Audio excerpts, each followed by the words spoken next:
Thomas's branch line is important, and so is Edward's. But their track and bridges are not so strong as those on the main line. So Topham Hatt does not allow the heavier main line engines like Gordon to run on them. But one day, the way Gordon was talking, you would have thought Sir Topham Hatt had given this order for quite another reason. "It's not fair," grumbled Gordon. "What isn't fair?" asked Edward. "Letting branch line diesels pull main line trains." "Never mind, Gordon. I'm sure Boko will let you pull his freight cars sometimes." Gordon spluttered. "I won't pull Boko's dirty cars. I won't run on branch lines." "Why not? It would be a nice change." "Sir Topham Hatt would never approve," huffed Gordon. "Branch lines are vulgar." Gordon puffed away. Edward chuckled and followed him to the station. Every evening, the two engines pull two fast trains from the station.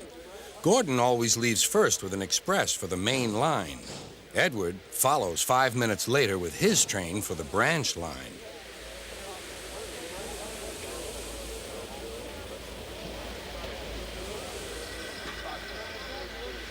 Usually, everything runs like clockwork, but tonight there was trouble. A lady in a green floppy hat was saying goodbye to a friend. It was nearly time for Gordon to start. The fireman looked back towards the conductor's van and saw something green waving. "Right away, mate." He thought the conductor had waved his flag. Gordon started, leaving luggage, his passengers, and the conductor all standing on the platform. Everyone was very surprised and cross.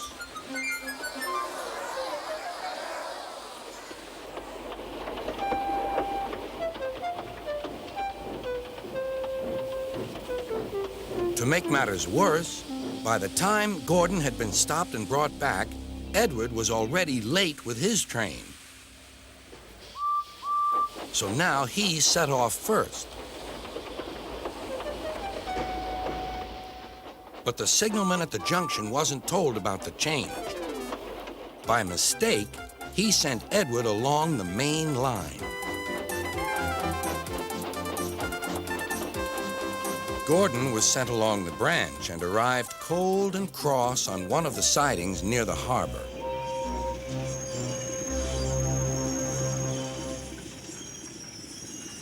Next morning, Bill and Ben peeped into the yard. There were no cars for them, but they didn't mind that. Teasing Gordon would be much better fun. "What's that?" asked Bill. "Shh," whispered Ben. "It's Gordon." "It looks like Gordon, but it can't be. Gordon never comes on the branch lines. He thinks them vulgar." Gordon pretended he hadn't heard them. "If it isn't Gordon," said Ben, "it's just a pile of old iron, which we'd better take to the scrapyard." "No, Bill, this lot's useless for scrap. We'll take it to the harbor and dump it in the sea." Gordon was alarmed. "I am Gordon. Stop! Stop!" When Boko suddenly arrived, Gordon thought him the most beautiful sight he had ever seen. "Boko, my dear engine, save me!" Boko quickly sized up the situation and threatened to take away the cars he had brought for Bill and Ben. This made the twins behave at once.